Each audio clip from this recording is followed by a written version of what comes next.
Hello बच्चों, let's see the question. The question says, if y equals to 3 raised to the power x minus 1 plus 3 raised to the power minus x minus 1, then the least value of y is option first 2, option second 6, option third 2 upon 3, or is it option fourth 3 upon 2?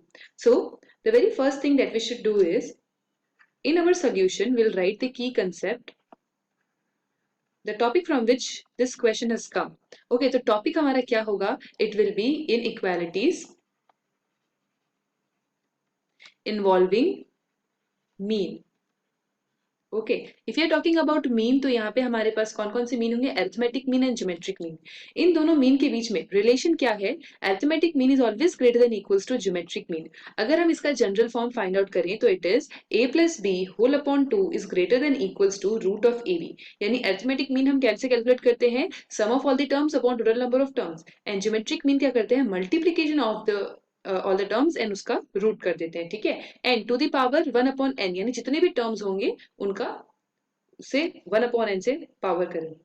Moving towards our solution, अगर हम इस question में लगाते हैं arithmetic mean and geometric mean का ये वाला condition, then we have y equals to 3 raise to the power x minus 1 plus 3 raise to the power minus x minus 1. यहाँ पे arithmetic mean and geometric mean के लिए क्या करेंगे? Here we will have 3 raise to the power x minus 1 plus 3 raise to the power minus x minus 1 upon total number of term is 2, so upon 2 that will be greater than equals to geometric mean में इन दोनों का multiplication. So 3 raise to the power x minus 1 into 3 raise to the power minus x minus 1 whole raise to the power क्या हो जाएगा? 1 upon 2, because total number of terms है 2. Solving this further, we will get 3 raised to the power x minus 1 plus 3 raised to the power minus x minus 1. This will be greater than equals to, when this 2 goes to the right hand side, हमें मिल जाएगा 2 into 3 raised to the power x minus 1 into 3 raised to the power minus x minus 1.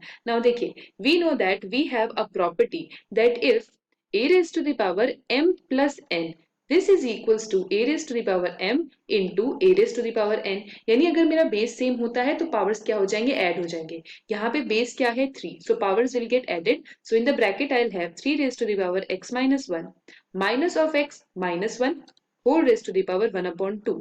So this x and minus x will cancel out each other and यहाँ पे मेरे पास बचेगा 3 raised to the power minus 2. So यहाँ पे in the next step I can write 2 into 3 raised to the power minus 2, और ये 1 upon 2 है तो upon 2.